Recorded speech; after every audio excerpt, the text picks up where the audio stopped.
E aí, turma, tudo certo? Sejam bem-vindos a mais uma Dica de ECA. Aqui vamos falar hoje sobre um tema também que cai bastante no exame de ordem, que é referente a medidas socioeducativas. Primeira coisa que você tem que lembrar é que as medidas socioeducativas são aplicadas somente para o adolescente infrator. Eu não posso, repito, eu não posso aplicar medida socioeducativa para criança infratora. Para criança infratora eu aplico que tipo de medida? Medida protetiva. Lembra disso, medida protetiva. É só lembrar do nosso funk do ECA.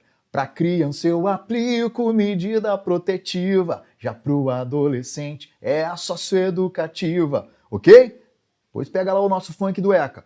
E aí, lembra disso então. E quais são as medidas socioeducativas, Sandro? A gente vai falar sobre elas agora. Elas têm previsão no artigo 112 do ECA. O artigo 112 traz aqui o seguinte: eu tenho a advertência, a obrigação de reparar o dano, a prestação de serviços à comunidade, a liberdade assistida, a inserção em regime de semi-liberdade, a internação e tenho também a possibilidade de aplicar qualquer uma das previstas no artigo 101, incisos 1 a 6. Ou seja, eu também posso aplicar para o adolescente infrator algumas medidas protetivas. São essas do inciso 1 ao inciso 6 do artigo 101.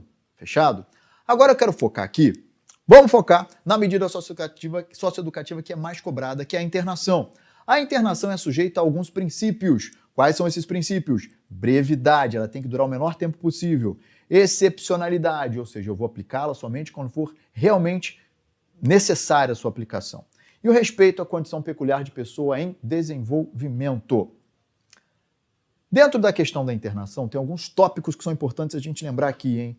A medida de internação, ela não comporta prazo determinado. Olha o parágrafo 2º. Devendo sua manutenção ser reavaliada no máximo, mediante decisão fundamentada, no máximo a cada 6 meses. Então, quando o juiz fixa a sentença e aplica a internação para o adolescente, ele não diz quanto tempo o adolescente vai ficar internado, ele aplica a internação e ponto.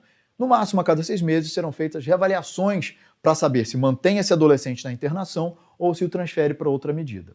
Lembrando que, se forem feitas as reavaliações e ficar entendido que ele tem que ser mantido na internação durante essas reavaliações, atingindo o limite máximo de 3 anos, ele não pode mais ficar internado, ele tem que ser desinternado. O prazo máximo para essas reavaliações e mantê-lo na internação, o prazo máximo são 6 anos, ok? E aí, Sandro, atingindo os 3 anos, ele tem que ser liberado lá para uma outra medida ou simplesmente liberado, ok? Aqui diz, ele vai ser liberado, colocado em regime de semi-liberdade ou liberdade assistida. E aí tem uma questão importante para botar aqui para a gente arrematar essa dica.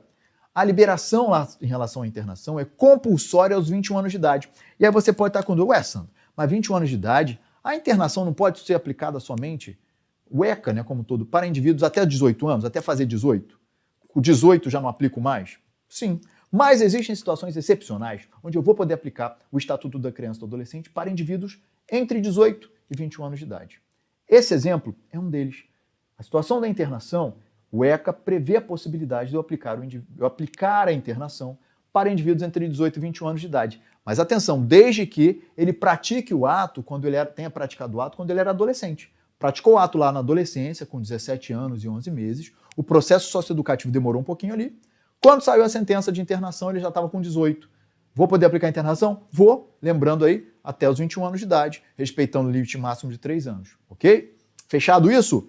Tranquilo, turma, a gente está então encerrando a nossa Dica de ECA de hoje. Foi um prazer estar com vocês e a gente se encontra na nossa próxima dica Foco na Missão. Fiquem com Deus e até lá!